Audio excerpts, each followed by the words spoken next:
Hey, Karen. Thanks so much for joining us. Thank you, everyone, for checking into another interview from the Meerwald. And today we have a really great addition to our series. And we have Meghan Cairns, and she's a ship captain, a tall ship captain. And she's been here at the Bayshore Center. She was here last summer to work with us. And I got to meet Karen and talk a little bit with her about her life and her work with youth specifically. And I was inspired by Meghan's story as being, a female ship captain, which is unique enough, but a female ship captain in the tall ship industry is specifically unique. So I asked Karen if she would join us today to tell us a little bit about herself and what inspired us. So Meghan, thank you so much for being on Zoom with us. My pleasure. Thank you for having me. Where it are was you? really great to meet you guys and be out working as a deckhand on your boat. It's always good for captains to remember what it's like being at the other end. Keeping us green and humble, right? That's right. Remember back in the days. Where are you calling us from, Karen? So I am from Michigan, and so I'm specifically in South Haven, Michigan, which is about three hours up the coast from Chicago if you go around the lake. And so it's a real big destination town, lots of tourism, and therefore getting its own sort of area tall ships, both in South Haven and the surrounding areas like Saugatuck. So it's really kind of up and coming from the tall ship world as well. So, us on the East Coast, we're such snobs that we forget that, Michigan has, I think, the longest or one of the longest navigable seashores in the country. It does. And it is, they call it the inland seas for a reason. The Great Lakes are their own specialty when it comes to navigating and dealing with the wave patterns. And so it's nothing to be poo-pooed. However, all sailing has its challenges and pluses. So, well, I think anyone who's ever listened to the song, the Edmund Fitzgerald, we know about the risks of sailing. Well, I mean, and the Great Lakes have a huge history in in navigation and sailing. I mean, Detroit became the center of the auto industry because of the ability to bring, iron ore to Detroit to create the auto industry. So is that where you grew up, Meghan, in that area? I was actually born in the middle of Ohio, and the best thing that could have ever happened to me was to move to Michigan. My parents grew up in Michigan. My dad sort of landlocked and my mom over in Detroit. And my great-grandfather actually worked the freighters from Detroit to Chicago, and he would do the coal freighters there. And so it's and I are the only ones that really have that thick maritime industry in our blood. All my siblings learned to sail as part of the prerequisite of being part of Michigan culture. So we all sailed. We forget about that, out here on the East Coast, that there's so much of that culture. And is that so? From early on, just it was a passion, it clicked with you? Well, it's funny you should say that, because it actually did. It was, and so when we first moved that summer, it was the Tall Ship Festival was in South Haven. And since then it's become a bit shallow, and they've had trouble actually hosting all the boats that travel with that tour. However, it was there. And so as an 11-year-old girl, fresh out of the fields of Ohio, and I see my first tall ship, and I don't know which one it was. And I just remember looking at the rigging, and just something really did sit inside of me that this was something very special. This was a very rare bridge from history and tradition to, modern times. And so something really sparked, and I was sitting in the car on the way home, staring out the window. And I remember saying, I'm going to do that one day.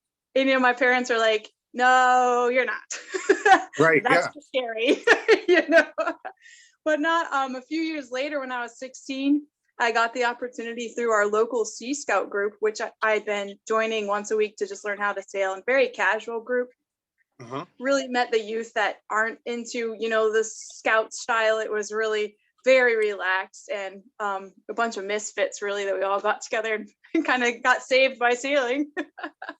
And through the Sea Scouts, they helped fund a trip on the Bounty, which I actually brought a picture. Picture's worth 1,000 words. So here's, I don't know if it's too oh, yep, we see the sail. There are some sails from the Bounty, and I And at that point, then my career started coming that way as I was being exposed to what it actually looked like to be a tall ship sailor and had that opportunity. And then came back to Michigan or to South Haven and got involved in the Friends Goodwill, which I also have a picture here. And she was just being built, and she is South Haven's sort of flagship. And she really helped launch my career into tall ships as I began working on her as a deckhand. Skipped my first week of college to go help deliver her from Albany, New York to South Haven. Speaking just on that note of pro education here, I did have to write a long report about my trip. So I didn't just blow off my week of college. It was prearranged and agreed upon. So that's kind of how I specifically got into it. So did you, speaking of college, so did you then go on to complete your education? Yeah, so what happened was I did 2 years at our local community school, which was great for me. I didn't know what I wanted and I didn't have tons of money saved up. And so it was a really good foundation. I knew that I would be able to take those prereqs, to any degree. And especially with tall ships sort of tantalizing on the horizon, I was really conflicted because I did see it as a if then or a this or that. And I didn't realize then what I do now is that it can be a normal life merged into normal college degrees and integrated into a family life and things like that as well. So, because oftentimes it is, you hear people say, I didn't go to college because I wanted to do this, or, I gave up being a captain because I wanted to stay at home. And, what I hear about one of the benefits, just to give a shout out for the Meerwald, is that most of our sailing is done here in New Jersey, which is relatively geographically a small state. I mean, traffic, it takes a long time, but you are able to live a reasonable, life. So after college, go ahead. I actually didn't finish. I just realized I left out the rest of my college career. Oh, I'm sorry. I did the 2 years and then I went and sort of did boats for a little while. And I also went to South Africa, which is where I met my husband. We weren't a thing at the time, but that really changed things because I had this trip to South Africa and this new passion for that country. Then I came back and did go into an intercultural studies degree at a local college up in Michigan. And so I did 3 years of a people-centric degree, and in that time got my captain's license in the summers. Nice. Yeah. So many people, I guess for, a landlubber, for the people who, have their office jobs every day, it seems so extreme. And it seems like, there's so few people in the tall ship field. There's so few female captains in the tall ship field. It, for me, I would think, that career is not for me. It's too extreme. I don't want to go to South Africa. I don't want to live on a boat in, the Arctic for a year. I don't, I like this. I'm passionate about it, but, I want to still be part of the normal culture of life. Is that plausible for people? That's such a great question, Brian, because I think a lot of us in the tall ship world long for some normalcy, some friendships that aren't, spread out across the world, something local. Family, is an issue. I don't have kids, but I do have a husband. And when I got married, I thought I was saying goodbye to tall ships. He never asked that of me. That was my own thinking. And we'll get into that later because we just started a maritime business. So we're the farthest thing from goodbye tall ships. But it is a very real struggle. And also, like you said, from the outside, people look at it and say, this is so cool, but I could never do that. And that is very much the lie I would love to diffuse, because it is accessible and it can be done without tons of cost as well. And it is definitely one of my passions in our new business is to make boats more accessible, because one of the issues we do struggle with is we are a very small community, a very niche community, and with that can come a little bit of clickiness. I'm sure you've seen that in the world, Mhm. And so it's no matter where it is, tall ship sailors can be a bit cliquey. And so really breaking down some of those um, that I don't know what the like a good word for it is, but just breaking down some of those stereotypes around who we are and making sure that we are an inclusive group from the inside. And then additionally, getting people to access, whether it's onboard sail training, an afternoon out with you guys, the opportunity to volunteer Mhm. is massive. Every boat takes volunteers. And so it really can be very accessible. It does need to be, thought through, but not every boat goes on transatlantics. And so you don't have to do that to be a Yeah. valid part of the culture. And I think we tend to, we're tall ship sailors, we tell tall tales, and we like to romanticize these great journeys that we've all taken. And I'm sure they're exciting, but really the day-to-day pieces that I think you learn from working on a tall ship are, you know, how to be responsible, how to do your job on time, how to follow direction. You learn a lot of engineering, even though it might not seem like engineering, but it is. You learn Right. customer service. Um, you learn, mapping and, um, Chart a whole work host and of, yeah, math. mathematics and um, plots and charts. Um, so, so it's beyond just the shorts and a t-shirt and raising the sail. Right. And I wish a Absolutely. lot of young kids, I wish it's a great opportunity, I think, for teenagers specifically to learn a lot of life skills, a lot of professional skills, a good bit of independence, and some, you know, feeling good about yourself, some self-esteem. Absolutely. And I want to jump on that because there is something that Tall Ships does that is very hard to find on a regular basis, which is that feeling of winning. When you have that high of like, I just pulled that line, or we just, we're all in sync Yep. and did something that not one of us could do. It took all of us. And, or, did you see how we turned really sharp there into the wind? That was awesome. Or whatever it is, or getting from a destination, getting your first docking, getting the boat off the dock smooth, and there's these wins that we lose in a lot of our modern corporate culture where it's drive, drive, drive. You reach your target and your reward is a higher target. And so Yep. something about Tall Ships that is great is that daily dose of achievement that really spikes your endorphins in your brain to be able to actually be a healthier person overall because of this positive feedback that you're getting.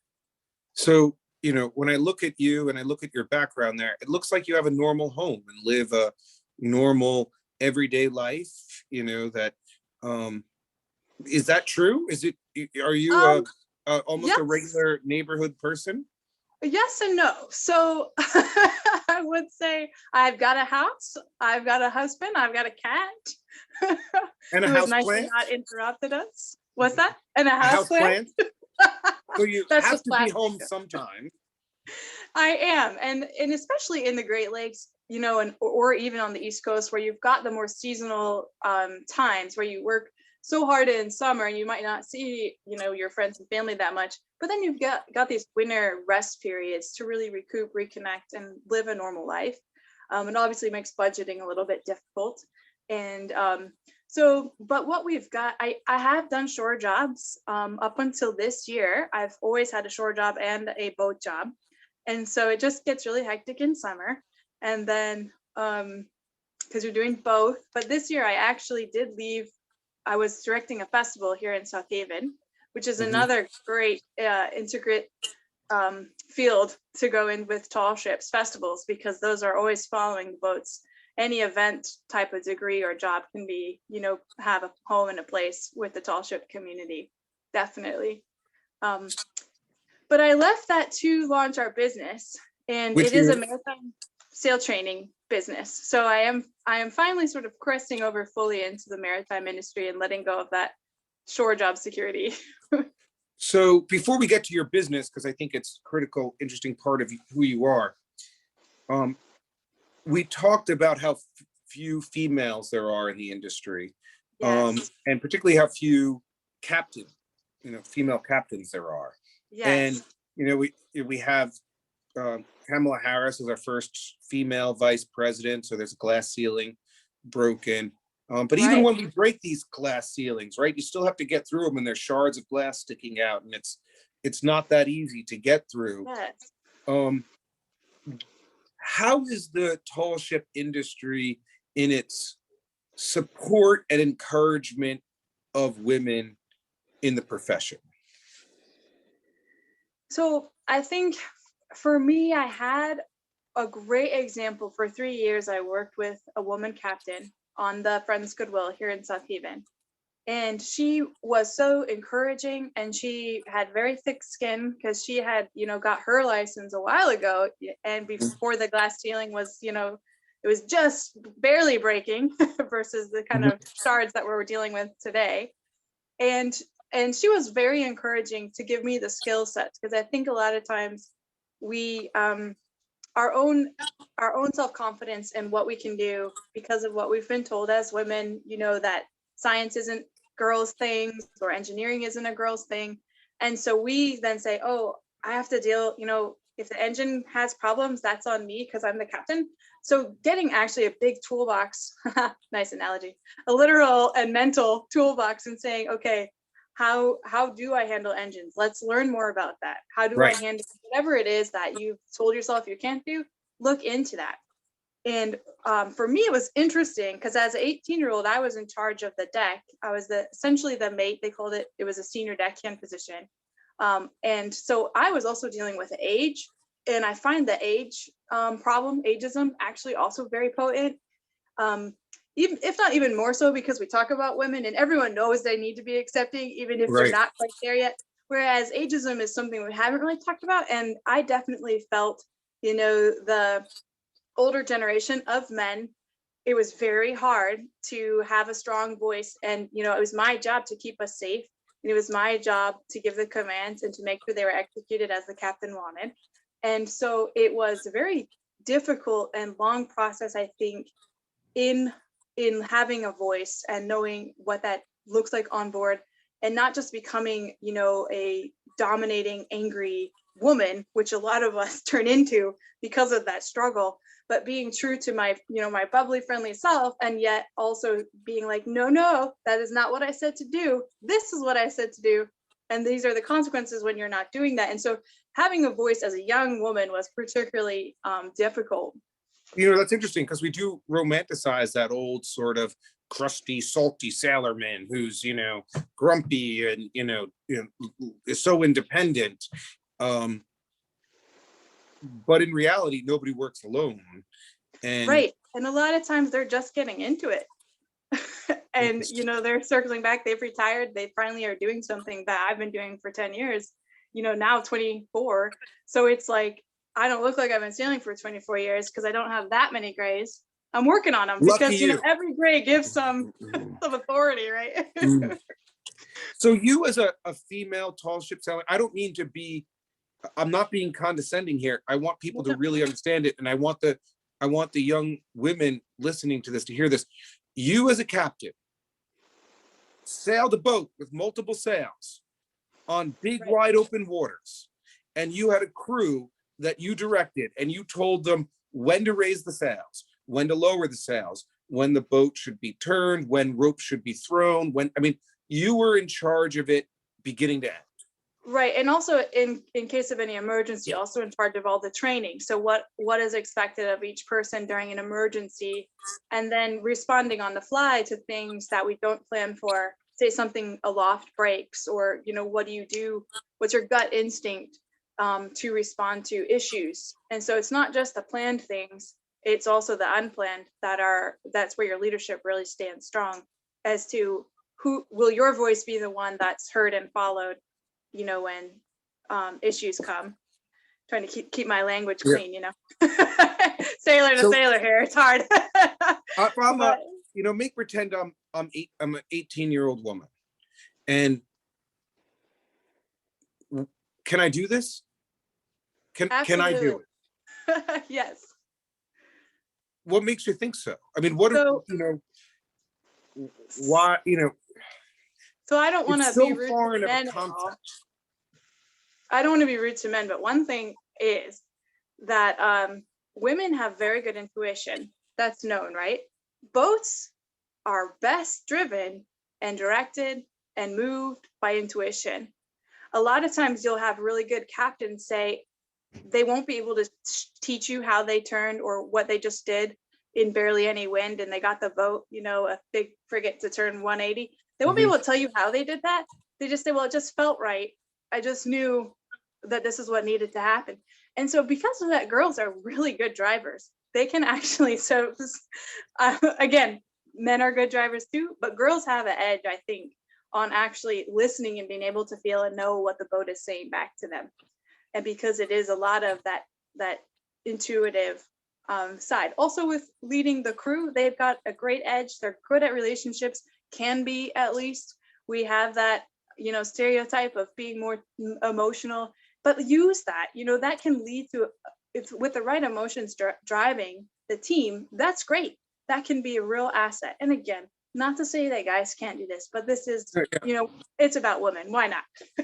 Yeah, no, well, but that's really important because I think it's something we can relate to, right? So, if I am intuitive, if I have that, you can't teach that.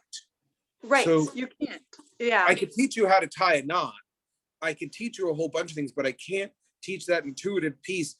And if women have a leg up in that, they should know it because it really will, or it really could incentivize them.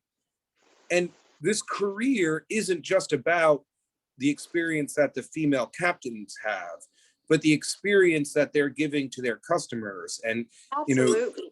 The leadership piece is undeniable. One of my favorite stories about tall ships, and I sort of wonder, like, what's the point? Are you just driving an old boat around?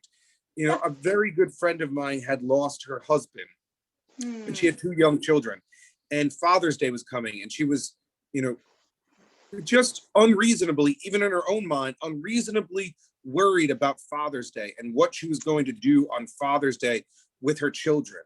And at the last minute, she bought tickets on the Meerwald. Awesome. And she wrote to me afterwards and said, the day that she'd been fearing for so long turned out to be a day, I know it makes me, that brought amazing memories that she's going to treasure with her children. Because for that 2.5 hours, she wasn't a widow or a single mother.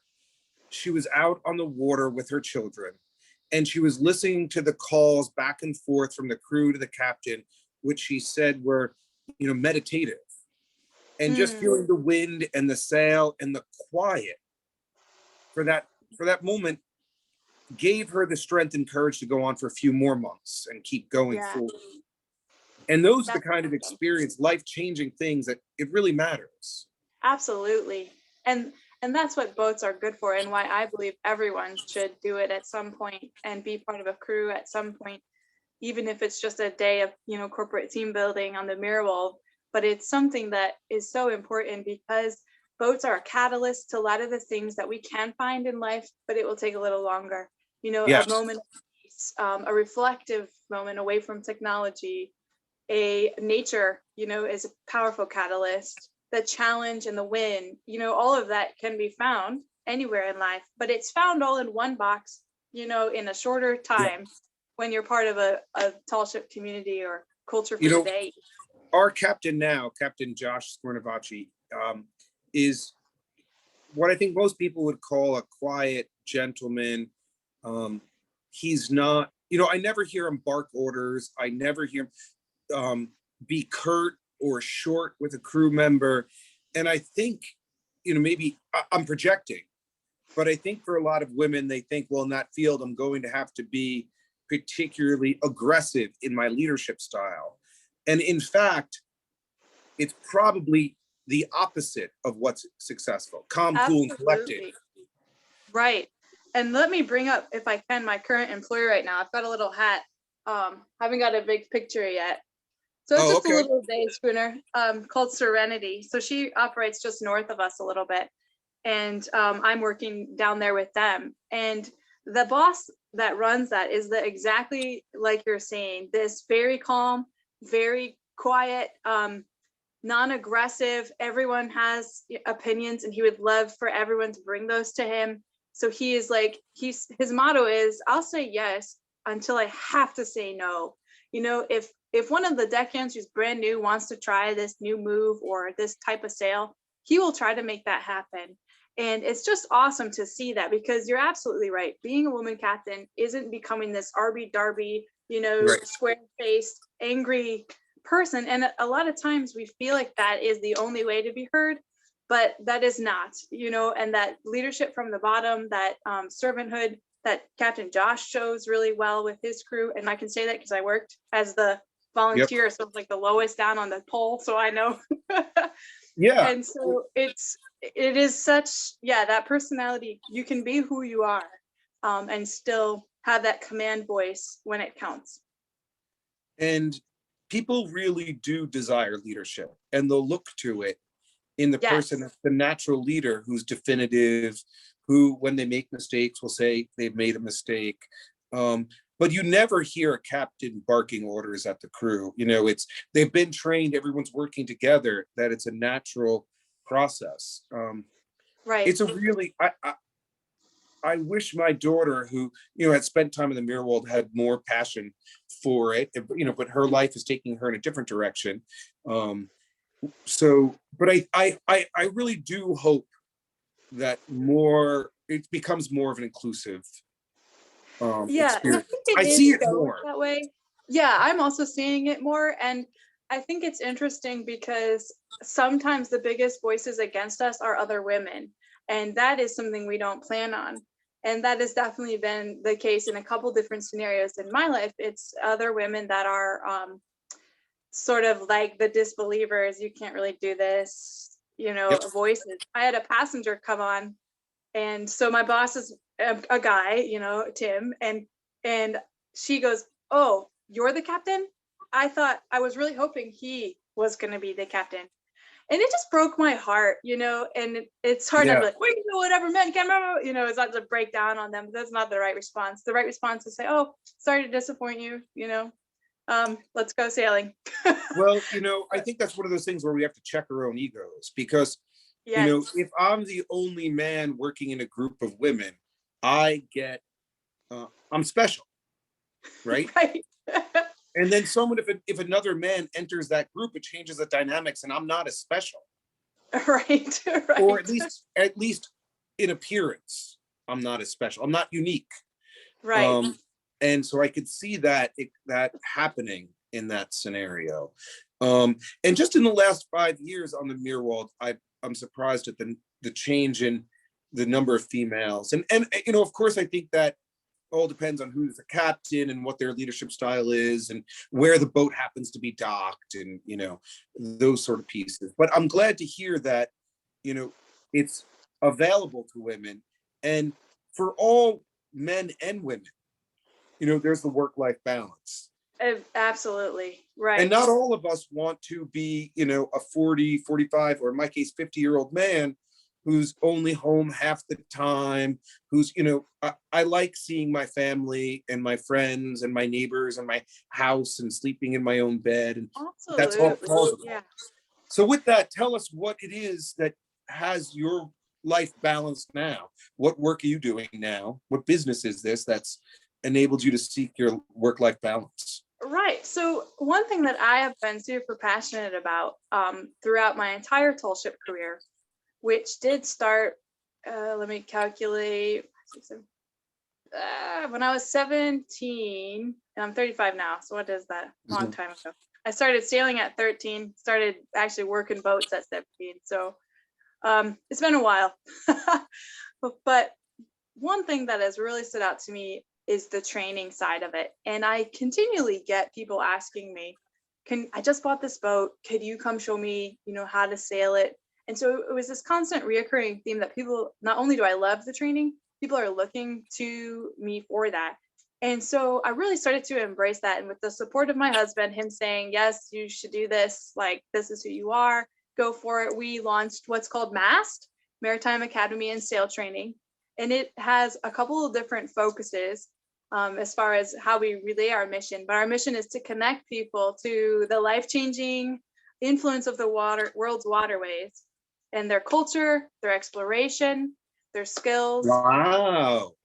Connecting people to boats, to each other, to the water. And so we have, I don't know if you can see if this is backwards on your side or not, but Nope, it's not, but make it closer. Bring it closer. Bit low. MAST. Yeah. Maritime Nice. Academy. So we've got the slogan there, bridging the gap from shore to ship, because of that very thing we talked about at the beginning. Like, people want to get into this, but they think it's this unattainable thing. And sometimes it just needs someone to say, hey, I have a boat, do you want to come out? Or here's a cheap community class that you can just learn to sail or explore what it would be like to own a boat. We have a lot of small boat owners in my area. So that's a particularly big one, is what does it take? How do I handle this? Being safe on the water is massive. And a lot of people really take that seriously. And so they want to know their P's and Q's. They want to know what's expected of them, what to do in traffic crossing situations. And so I want to respect that and say, yes, you want to be safe. Let me help you. Yeah. Here's how, here's what.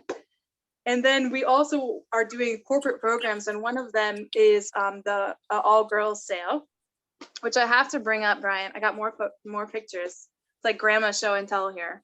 This is the tall ship Unicorn, Okay. which she operated under Don Santa Maria for a long time as the all-girls boat. And so she's no longer doing that Sisters Under Sail program, but I worked on her as bosun and learned a lot from her about how to empower women and how to teach them that voice that they can have, how to just do what any guy can do. And again, it's not always girl versus boy, right? It's girl versus girl's voice and head. It's girl versus what girl was taught. It's not men versus women. It's overcoming our own issues inside, or some of society, what they've put on us, but overcoming that to be the strong person, an individual that has something to bring to the world. And I really believe that. And so one of our programs at MAST that we can bring to other boats is this all girls day sail program, where every piece of sailing, from hoisting to sea shanties to navigation, is pulled into an aspect of life, is a discussion point and a catalyst to talk about a related issue in life that young women, particularly teenagers, are struggling with. That's amazing. I'm very excited about it. Do you take that on the road, and we'll do it for a weekend here at the Bayshore Center? Let's do it. Because I think that's as a kid who grew up with a learning disability, who still has a learning disability, right, dyslexia, I felt like, I was inadequate in school. I, was inferior, just couldn't do it. If I had the opportunity to participate in something like you're talking about, granted, I'm not a woman, but in that opportunity where I could be okay and other people were okay with who I was, I think I really would have excelled faster and not just had a better self-esteem, but then would have been less fearful of taking other risks, other classes, of achieving more and doing better. Yes, it's that building those positive wins and that foundation of progress that you can pull from and say, well, actually, I was scared on the Meerwald when they asked me to, climb the rig, but I did it, and it was actually really amazing. So it's that memory bank of self-confidence and self-belief that is so powerful. Like you said, it will go to any area and help someone excel. And what better level to hit it than the teenage years, where we are so impressionable and so messed up and so concerned about, succeeding or failing, and lots of pressure these days too on teenagers to decide what they want to be, and even more than when I was growing up. And now you're doing it in the isolation of your house with remote learning. Right. You don't even have the opportunity to interact with teachers or adults who might normally, be, encouraging and supportive.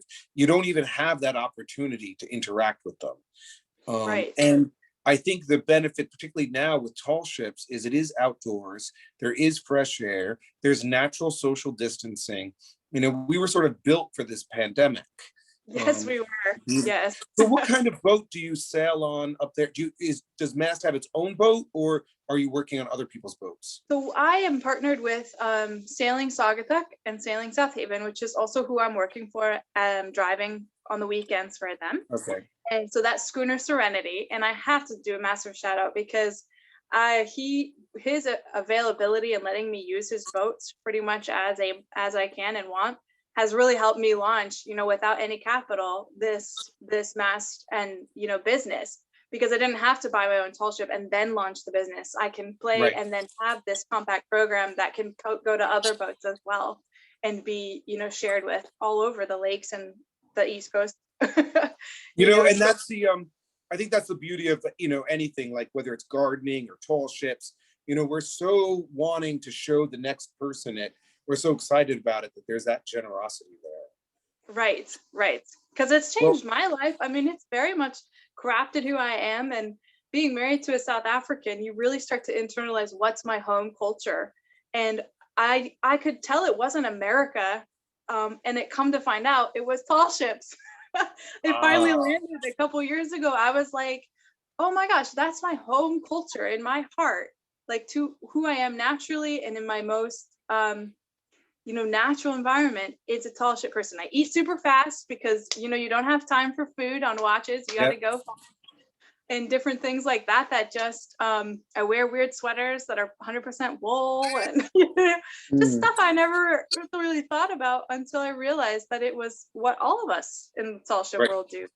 Not everyone wears, it's not all bad fashion though. We can be stylish. Very. Well, Meghan, thank you so much for taking the time to be with us today from interviews from the Meerwald. I really do hope that this segment inspires someone. I think clearly you are inspiring a lot of people, including me.